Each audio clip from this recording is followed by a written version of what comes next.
الحمدللہ رب العالمین والصلاة والسلام علی خاتم الانبیاء والمرسلین محمد وآلہ وصحبہ اجمعین اما بعد رب اشرح لی صدری ویسر لی امری واحلل عقدۃ من لسانی یفقہوا قولی۔ ناظرین محترم، تحفہ رمضان کی 26ویں نشست میں آپ تمام حضرات کا استقبال ہے۔ السلام علیکم ورحمۃ اللہ وبرکاتہ۔ آج کی نشست میں جو عنوان ہے وہ ہے شب قدر۔ یہ بات پہلے ذکر کی جا چکی ہے کہ اللہ کے رسول صلی اللہ علیہ وسلم رمضان کے آخری عشرے میں یعنی آخری 10 دنوں میں اپنے بیوی بچوں سے الگ ہو کر اللہ کی عبادت زیادہ کیا کرتے تھے اور 10 دنوں کا اعتکاف بھی فرماتے تھے تاکہ زیادہ سے زیادہ اجر و ثواب حاصل کر سکیں، اور خاص کر آپ کو وہ رات ہاتھ لگ جائے جسے قرآن میں لیلۃ القدر یعنی عزت والی رات کہا گیا ہے، اور جو 1000 مہینوں کی عبادت سے افضل و بہتر ہے۔ اس رات کی سب سے بڑی فضیلت یہ ہے کہ اللہ تبارک و تعالیٰ نے اسی مقدس رات میں انسانی ہدایت کا سرچشمہ یعنی قرآن پاک کو اتارا ہے۔ چنانچہ ارشاد ربانی ہے، انا انزلناہ فی لیلۃ القدر، سورہ قدر سورہ نمبر 97 آیت نمبر 1، کہ بے شک ہم نے اس قرآن کو شب قدر میں اتارا ہے۔ یعنی اللہ تبارک و تعالیٰ نے قرآن پاک کو شب قدر میں اور لوح محفوظ سے اسی رات میں آسمان دنیا پر اتارا گیا، اور پھر وہاں سے 23 سال کی مدت میں ضرورت اور مصلحت کے تحت اللہ تبارک و تعالیٰ نے قرآن پاک کو آپ صلی اللہ علیہ وسلم کے دل پر اتارا ہے۔ بعض علماء یوں بھی کہتے ہیں کہ شب قدر ہی وہ رات ہے جس میں قرآن پاک نازل ہونا شروع ہوا۔ اس رات کی فضیلت یہ ہے کہ اس رات کی عبادت 1000 مہینوں کی عبادت سے افضل و بہتر ہے۔ اللہ کا فرمان ہے، وما ادراک ما لیلۃ القدر، اور تمہیں کیا معلوم کہ شب قدر کیا ہے؟ یعنی مخلوق میں سے کوئی بھی اس کی گہرائی تک پہنچ ہی نہیں سکتا، یہ صرف اللہ ہی ہے جو اس کو جانتا ہے۔ آگے اللہ نے فرمایا، لیلۃ القدر خیر من الف شہر، شب قدر 1000 مہینوں سے بہتر ہے، اور 1000 مہینے 83 برس اور 4 مہینے کے ہوتے ہیں۔ گویا کہ جس شخص نے شب قدر میں عبادت کی، رات میں جاگا، اس کو 83 برس 4 مہینے عبادت کا ثواب ملے گا۔ شب قدر کی وجہ تسمیہ کیا ہے؟ یعنی اس کا نام شب قدر کیوں رکھا گیا ہے؟ شب اصل میں فارسی زبان کا لفظ ہے جس کے معنی ہیں رات کے، اور قدر عربی زبان کا لفظ ہے جس کے کئی معنی ہیں۔ شب قدر کا ایک معنی قدر و منزلت کا ہے، یعنی عزت کا ہے۔ گویا یہ رات عزت والی رات ہے، اس لیے اس کو شب قدر کہا جاتا ہے۔ دوسرا معنی اس کا فیصلہ کرنا اور اندازہ کرنا ہے، کیونکہ اسی رات میں سال بھر کے لیے فیصلے کیے جاتے ہیں کہ کس شخص کو موت آئے گی اور کون بچہ پیدا ہوگا، یعنی روزی وغیرہ کی تمام ذمہ داریاں اسی رات کو فرشتوں کے حوالے کر دی جاتی ہیں۔ اس لیے اس کو لیلۃ الحکم یعنی فیصلے والی رات بھی کہا گیا ہے، جیسا کہ اللہ تبارک و تعالیٰ نے سورہ دخان سورہ نمبر 44 آیت نمبر 3 کے اندر فرمایا ہے کہ انا انزلناہ فی لیلۃ مبارکہ، کہ ہم نے اس قرآن کو برکت والی رات میں اتارا ہے۔ انا کنا منذرین فیہا یفرق کل امر حکیم، کہ اسی رات کے اندر ہر طرح کے فیصلے کیے جاتے ہیں۔ گویا یہ رات فیصلے کی رات ہے، اس لیے اس کو شب قدر کہا جاتا ہے، یا اس لیے اس کا یہ نام رکھا گیا ہے کہ جو شخص اس رات میں اللہ کی عبادت کرے تو اس کی بڑی قدر کی جاتی ہے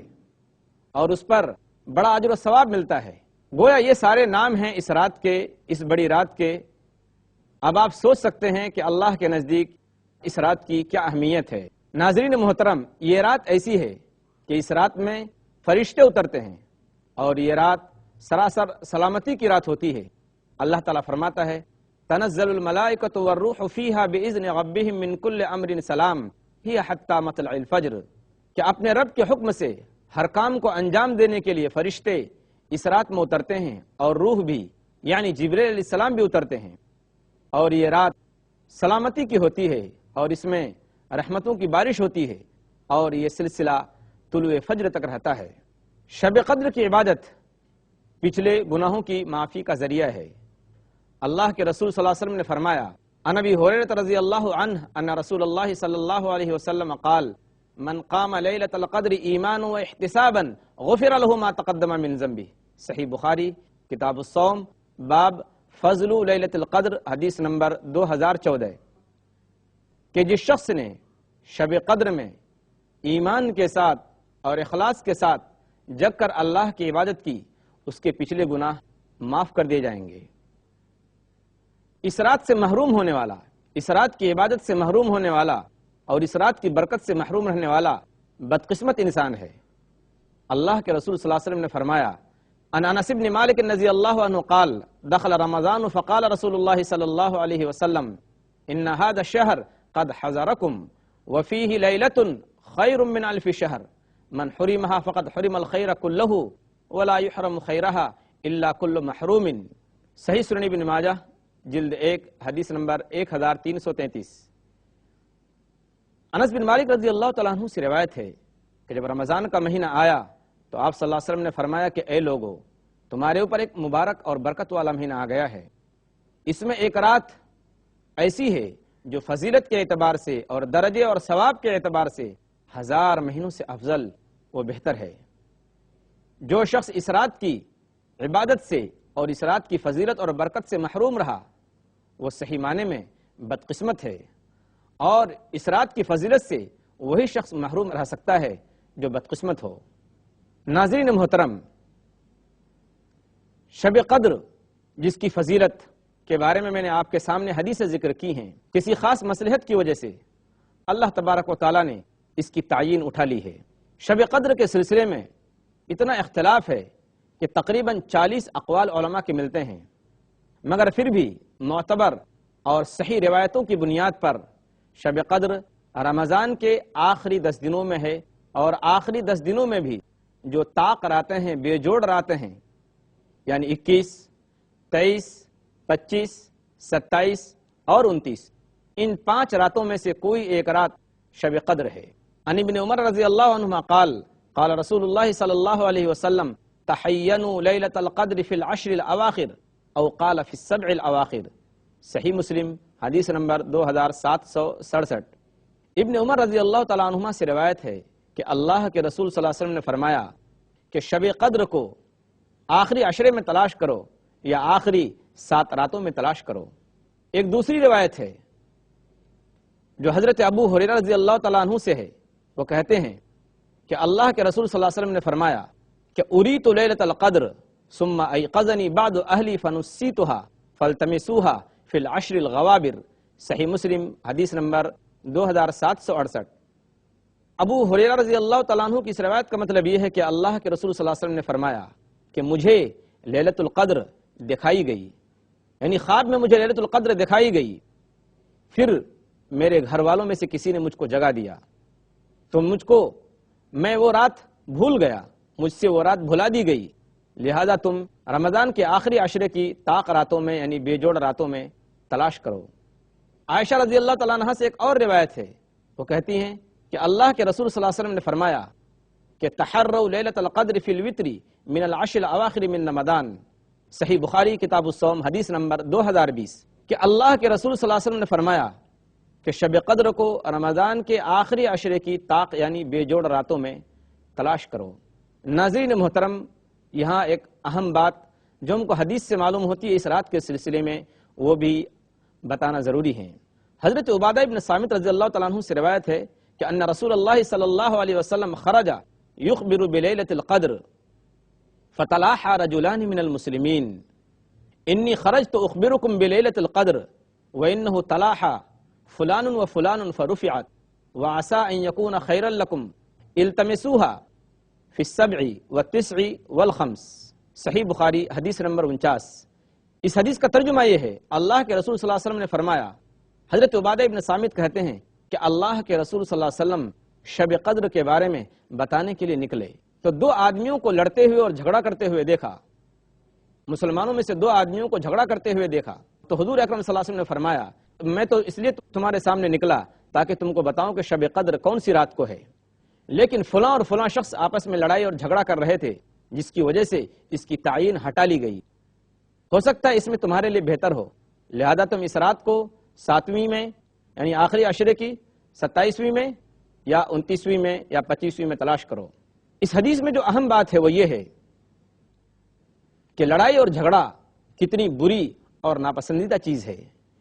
کہ جس کی وجہ سے شب قدر جیسی اہم رات کی تعین اٹھا لی گئی، اور ہو سکتا ہے کہ اللہ کی اس میں کوئی مصلحت ہو، لیکن یہ بات بھی اپنی جگہ مسلم ہے کہ لڑائی اور جھگڑا بہت ناپسندیدہ چیز ہے۔ اللہ تبارک و تعالیٰ نے مسلمانوں کو حکم دیا ہے کہ اے لوگو اللہ اور اس کے رسول کی بات مانو اور آپس میں جھگڑا مت کرو، وَأَطِيعُوا اللَّهَ وَرَسُولَهُ وَلَا تَنَازَعُوا فَتَفْشَلُوا وَتَذْهَبَ رِيحُكُمْ، کہ اللہ اور اس کے رسول کی اطاعت و فرما برداری کرو اور آپس میں جھگڑا مت کرو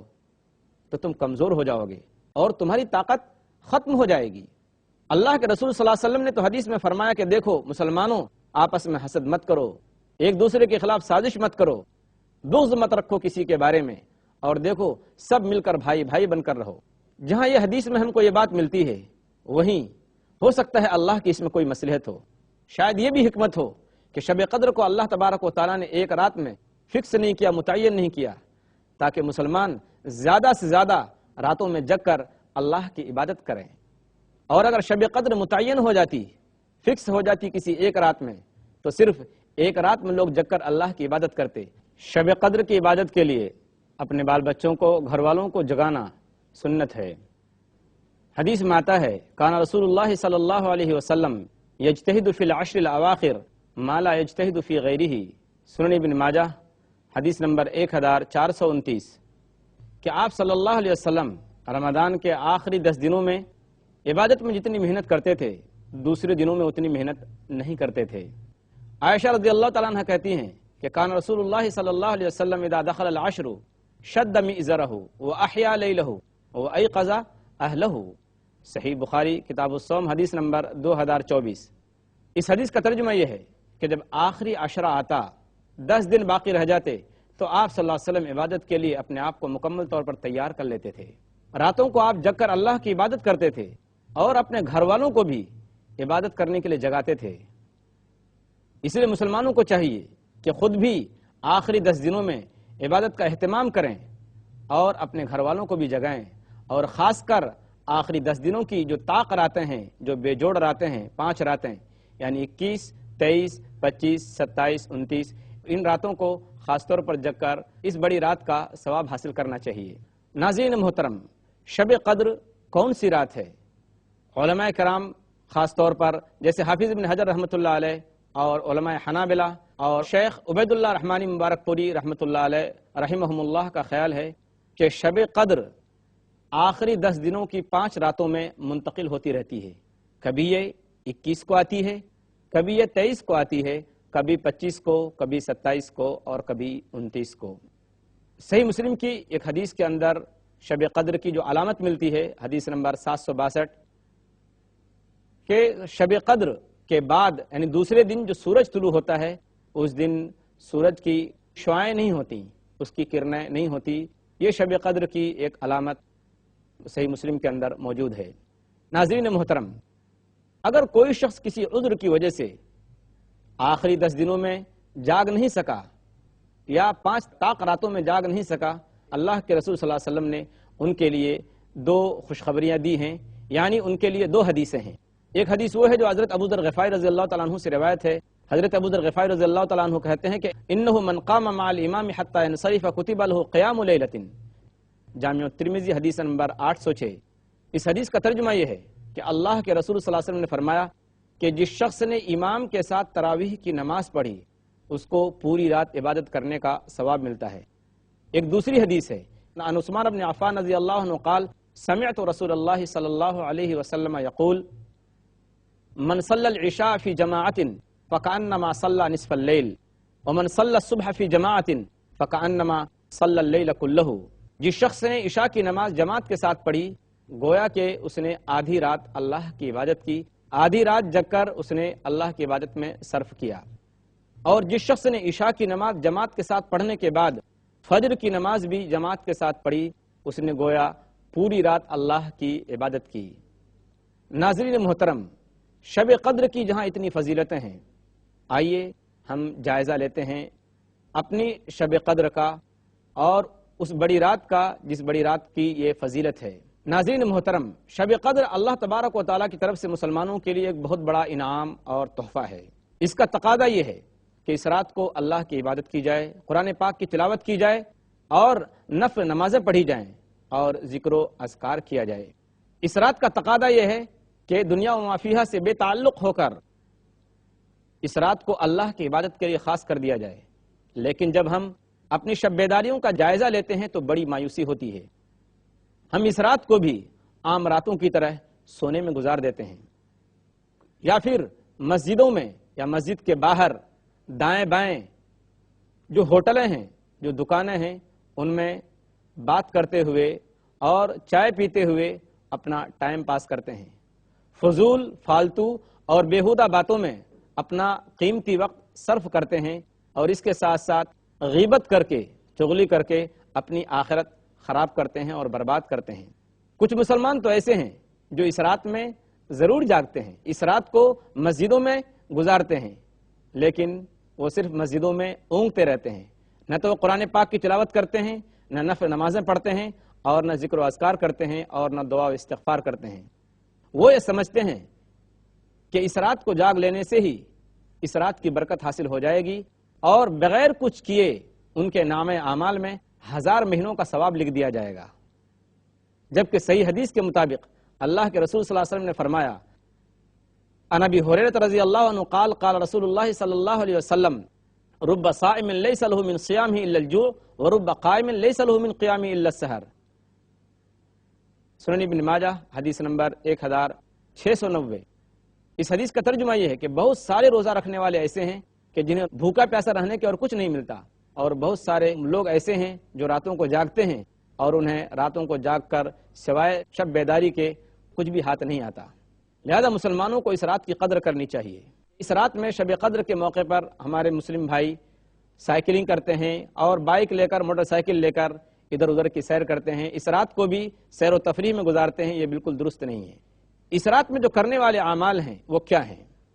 ناظرین محترم، شب قدر میں حضور اکرم صلی اللہ علیہ وسلم سے کوئی خاص عمل کرنا ثابت نہیں ہے۔ ہاں، اس رات کو قرآن پاک کی تلاوت،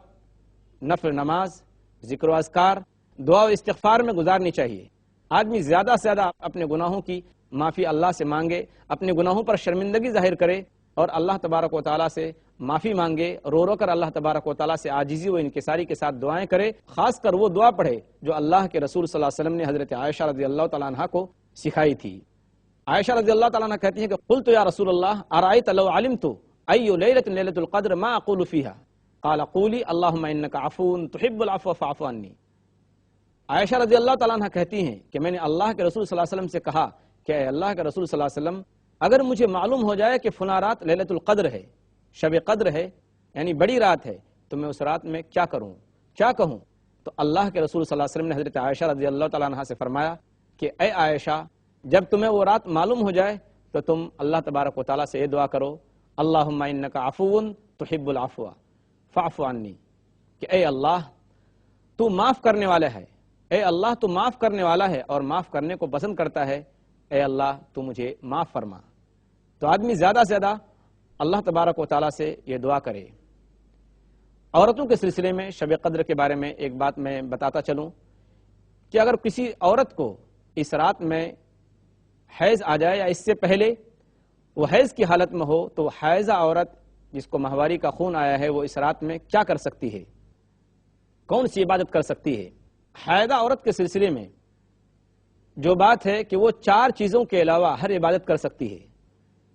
روزہ، نماز، بیت اللہ کا طواف اور مسجد میں اعتکاف۔ ان 4 چیزوں کے علاوہ حائضہ عورت ہر کام، ہر عبادت کر سکتی ہے، چاہے وہ قرآن کی تلاوت ہو، دعا و استغفار ہو،